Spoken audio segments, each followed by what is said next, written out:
নাক দিয়ে ঢুকে খেয়ে ফেলছে মানুষের মগজ। আক্রান্ত হওয়ার কয়েক ঘন্টার মধ্যেই নিশ্চিত মৃত্যু। নেই কোনো চিকিৎসা, নেই ওষুধ। সম্প্রতি ভারতের কেরালায় এমনই এক মগজ খেকো অ্যামিবার সংক্রমণে মৃত্যু হয়েছে ১৯ জনের। চিকিৎসকরা বলছেন এই রোগে আক্রান্ত হলে মৃত্যুর ঝুঁকি ৯৭ ভাগেরও বেশি। কি এই রোগ, কোথা থেকে কিভাবে মানুষের মাথায় প্রবেশ করে এটি? এই বিশ্ব কি আরো একটি মহামারীর দিকে এগিয়ে যাচ্ছে? কোনো চিকিৎসা না থাকায় কিভাবে এর থেকে রক্ষা পাবে মানুষ?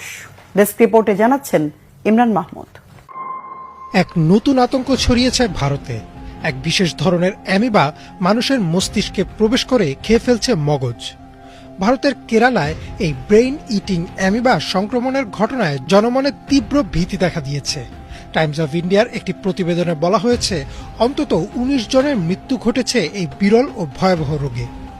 বিবিসিতে প্রকাশিত খবরে আরও জানানো হয় আক্রান্তদের অধিকাংশই শিশু ও তরুণ প্রজন্মের।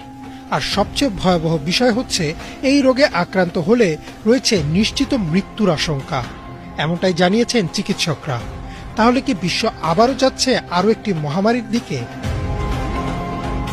রোগটির বৈজ্ঞানিক নাম প্রাইমারি অ্যামিবিক মেনিনগোএনসেফালাইটিস বা PAM।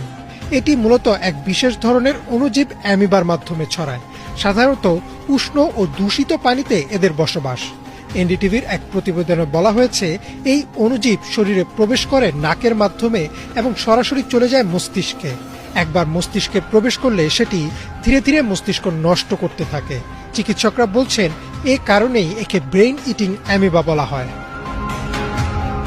ক্লিভল্যান্ড ক্লিনিকের তথ্য অনুযায়ী এই রোগের প্রাথমিক লক্ষণ সাধারণ সর্দি জ্বর বা মেনিনজাইটিসের মতো। মাথা ব্যথা, জ্বর, বমি, চোখে ঝাপসা দেখা, ঘাড় শক্ত হয়ে যাওয়া, খিঁচুনি এবং পরবর্তী ধাপে হ্যালোসিনেশন ও কোমায় চলে যাওয়ার মতো উপসর্গ দেখা দেয়। একবার সংক্রমণ শুরু হলে মাত্র কয়েক দিনের মধ্যেই রোগীকে মৃত্যুর দিকে ঠেলে দেয় এই অণুজীব। এই রোগে আক্রান্ত হলে মৃত্যুহার প্রায় ৯৭%-এরও বেশি। এখন পর্যন্ত নির্দিষ্ট কোনো ওষুধ বা চিকিৎসা আবিষ্কার হয়নি যা নিশ্চিতভাবে রোগীকে বাঁচাতে পারে।